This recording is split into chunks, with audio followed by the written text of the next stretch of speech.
আসসালামু আলাইকুম। আজ 16 আগস্ট রোজ শনিবার। জয়পুরহাট জেলার আলুর আপডেট বাজার জানাবো স্টোর থেকে। আজকে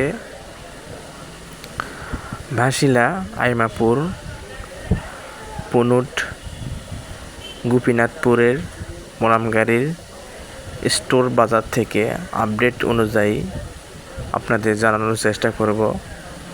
তো বাজার মোটামুটি সব ধরনের শাকসবজির বাজার কিন্তু তুলনামূলকভাবে বৃদ্ধি, যা কৃষকের জন্য স্বস্তির। কিন্তু সেই তুলনামূলকভাবে আলুর দাম কিন্তু একেবারেই ধস, যেটা কৃষকের জন্য অনেক বেশি হতাশার, অনেক বেশি খারাপ লাগার বিষয়।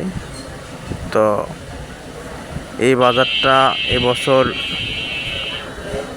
বাড়বে কিনা, আবার ধস আরও হবে নাকি, এটা সময় বলে দিবে।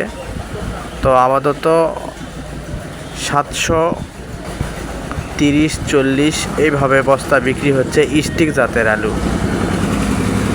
এছাড়া লাল প্যাগরি 1180 থেকে 1190 পর্যন্ত সর্বোচ্চ বাজারে বস্তা বিক্রি হচ্ছে। সাপ্লাই